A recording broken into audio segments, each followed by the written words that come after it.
Martina Benetti had it all: a family, a roof over her head, a future. But when her father threw her out of the house, accusing her of being a useless burden, and her younger sister celebrated her departure on social media, she realized that family love was just an illusion. Facing no money and no place to call home, with just a suitcase and a diploma that nobody seemed to appreciate, Martina had to learn how to survive in a world which had never equipped her with self-defense skills. But what her family didn't know was that they were creating their worst nemesis. Years later, when they knocked on her door asking for help, they discovered that the daughter they had discarded had become the woman they could no longer afford. Subscribe to our channel to never miss true stories of revenge, justice, and personal rebirth. The key turned in the lock with a definitive click that made my blood run cold. I was on the other side of the door, in the dark hallway of the house where I was born, raised, where I had learned to walk and dream.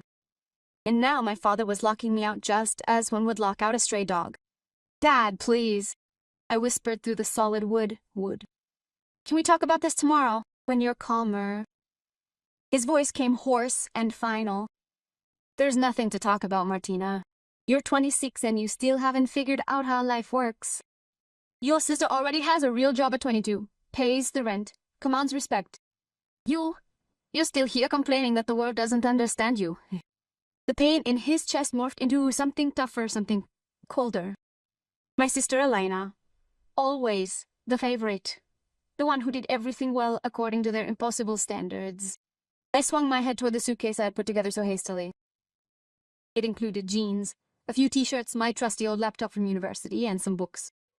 All these belongings fit neatly into a well-worn travel bag, a mere 15 kilograms representing 26 years of accumulated experiences. Press the like button and subscribe if you've ever had the feeling that your family didn't see the real you. It was March, and Milan at night was cold and merciless. The suitcase pounded my leg with each step as I walked towards the central station. My phone vibrated constantly. Messages from Elena. Dad finally did what he had to do. Maybe now he'll learn to grow up. Don't come back crying in a week, okay? I blocked the number without answering. I wasn't going to give her the satisfaction. In the station waiting room, among the homeless and night travelers, I pulled out my computer and checked my bank account. 340 euros. All I had. As a part-time research assistant at the university, I didn't earn much, so I gave the lion's share of my salary to my parents to assist with the household expenses. Now I realized that I had just been stupid. I looked up ads for rooms to rent. Seeing those prices made me want to laugh, or maybe even cry. I simply couldn't decide. Milan is a city that eats the weak alive, and I was very weak at that moment. Then I saw a different ad. Looking for a roommate for an apartment in the Lambrate area. Euro 280 euros per month. Available immediately. Preferably a student or serious worker. Ambrati wasn't downtown, but it was Milan. I called the number even though it was 2 o'clock in the morning. A female voice answered on the third ring. "Hello?" "Excuse me for the late hour," I said quickly. "I saw your ad for the room. Is it still available?" There was a pause. "You're really desperate if you're calling at this hour." "Yeah," I admitted. There was no point in lying. "Come tomorrow morning. Via Ramban 15, third floor. I'm Bianca." The next morning, with puffy eyes from a sleepless night on the station bench, I climbed the stairs of an old but dignified building. Bianca opened the door, about 35 years old, short black hair, tired but kind eyes. "You're the girl on the phone," she said, looking at my suitcase. "Come in." The apartment was small, 2 bedrooms, a narrow kitchen, a bathroom with the 70s tiles. But it was clean, bright, and above all, it was a place to sleep. "That's the room," Bianca pointed to. "Single bed, wardrobe, desk. No parties, no late payments on rent, and if you cook, clean up right away." "Okay," I said. "I accept." She looked at me curiously, not even interested in the contract, in learning who I am. "I can recognize a real person when I see them," I answered. "I desperately need a place to stay, right now." Bianca gave a weak smile. "All right, welcome home, Martina." That evening, lying on the hard bed in my new room, I gazed up at the moisture-stained ceiling, questioning how I'd arrived at this point. My father, the man who'd carried me as a child, had literally ejected me. My mother hadn't uttered a single word, as always, hidden behind her husband like a silent ghost. And Elena was probably posting on Instagram about how relieved she was to be free from her failed sister. But I wasn't a failure. I held a master's degree in biotechnology. My resume included publications in 2 scientific journals. I spoke 3 languages fluently. The issue was that none of that mattered to them. They desired that I mirror Elena, a bank employee, adorned in designer clothing, dating someone with an expensive car, with a wedding in the near future. They expected me to be normal, and I simply wasn't. Write in the comments if you too have ever had to choose between being yourself and making your sister happy, your family. The first few months were a war of survival. I worked at the university. In the mornings and in the afternoons, I gave private lessons in chemistry and biology to high school students. In the evenings, when Bianca came home from her job at the hospital, she was a nurse, we would cook cheap meals together. Pasta with tomato sauce, plain rice, omelettes with whatever we found on sale at the supermarket. She never asked me questions about my family. Maybe she understood. Maybe she simply respected my silence. One evening, while we were washing the dishes, she said, "You know, Martina, I left home when I was 20. My father wanted me to marry a man I didn't love. I said no, and he slammed the door in my face. We didn't speak for 5 years. I turned to her, and then he died." She simply said, "Heart attack." I didn't have time to tell him that he had been wrong about me, but also right about one thing. I survived without him, and that made me stronger. That night she understood something fundamental. I didn't have to prove anything to my father or my sister. I had to prove it to myself. 6 months later, I received a call from an unknown number. I answered cautiously.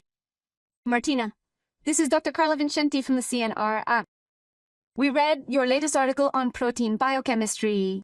We would like to offer you a position as a junior researcher in our team. Fixed salary, 2-year contract, possibility of a PhD." I was silent for 3 whole seconds, then, yes, I accepted. When I hung up, Bianca looked at me from the kitchen with a smile. "Good news?" "The best," I said, and for the first time in months she heard me smile for real. Working at the CNR changed everything, not just financially. The salary was decent. I could afford new clothes and go out sometimes, but also psychologically. For the first time, I was working with people who truly understood my specialized language, who genuinely respected my profound passion for science, and who valued me as a valuable resource, not a burden. My boss, Professor Tommaso Ferrara, was a 60-year-old man with an international reputation. During the first month, he called me into his office. "Martina," he said, looking at me through his thick glasses, "you have a rare talent, but you also have something more important. Hunger. The hunger to prove something. Use this energy, but don't let it waste away." He was right. I worked 14 hours a day, slept little, and ate worse. I set my sights on becoming so exceptionally skilled and widely. Recognized that one day my family would be compelled to retract every unkind word they had spoken to me. 2 years passed. 2 years of publications, conferences, and awards. I secured a grant for a research project centered on the application of hygienic therapies. Gradually, my name began to circulate in Italian scientific communities. Then, one morning, while sipping my coffee before entering the laboratory, my phone rang. Unknown number. I answered absent-mindedly. "Martina." I hadn't heard my mother's voice for 2 years. "Mom," I said, and the word came out cold and foreign. Your father is in the hospital. He had a stroke. We don't know if..." Her voice cracked. Initially, I felt compelled to terminate the call, but an inner force, tenacious and age-old, strongly resisted that impulse. "Which hospital?" I asked. "San Raffaele, neurology department." "Martina, please come. Elena's already here. But we need you. We need you." Those words I had never heard before. I went. Not for them, but to close a circle. When I entered the waiting room of the neurology department, I saw my mother sitting in a plastic chair, older than I remembered. Elena was next to her, on the phone, dressed in an expensive dress. When my mother lifted her gaze, something within her eyes just snapped. I sat down, without hugging Martina. How is she? Stable but serious. The doctors say she needs expensive treatment, specialized rehabilitation. Insurance only covers part of it. Elena hung up the phone and looked at me for the first time in 2 years. How much do you earn now?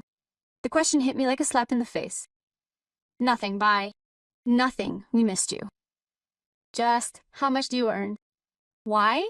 I asked coldly. Why do we have to split the expenses? She said it as if it were obvious. I can't pay for everything by myself.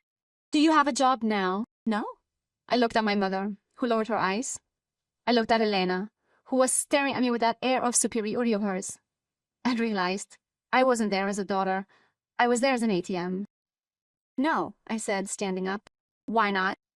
Elena almost screamed, No, I won't pay. Dad threw me out of the house 2 years ago, telling me I was useless. You laughed and wished I would fail. And Mom, I looked at the woman who had given birth to me. You didn't say a word. Now that I'm successful, you remember that I exist, but only because I serve you. My mother began to cry. Martina, he's your father. It's serious. He's my biological father, I corrected her. A real father doesn't throw his daughter out like trash. A real father doesn't tell her she's worthless. And what would you have done in my place? Would you have forgiven me, or would you have done what I did? I turned to leave, but Elena grabbed my arm. You're a disgusting, selfish person. Always have been. That's why Dad hated you. I looked into her eyes, and for the first time in my life, I felt no pain, only sorrow. Dad didn't hate me, Elena. He feared me. He feared that I might become more than him, more than you. And he was right. I left without a word, turned around. Outside the hospital, under the gray Milanese sky, I took a deep breath. The phone vibrated. A message from Bianca. How are you? I wait for you, risotto ready. Home. That word had a different meaning now. It wasn't the place where I was born, but the place where I was reborn. 3 months later, I received another call. This time from a lawyer. Miss Benetti, this is lawyer Silvia Morandi. I'm contacting you on behalf of your mother, who would like to discuss an inheritance matter with you. Inheritance? I repeated, confused. Your father passed away 2 weeks ago. He left specific instructions in his will. My heart stopped, not from grief, but from shock. I don't want anything, I said. Miss Me, before you refuse, you should know what he wrote. Can I send you a copy of the will? I agreed. The document arrived by email that evening. She opened it with shaking hands. These words, written by hand, displayed my father's shaky handwriting from his final days. To my daughter Martina, I threw you out because I was a coward. I was afraid that you were better than me, and instead of being proud of it, I punished you. Now it's too late to ask for your forgiveness. But I'm leaving you the house. Not because you deserve it, but because I deserve it. I deserve for you to have what I tried to take from you.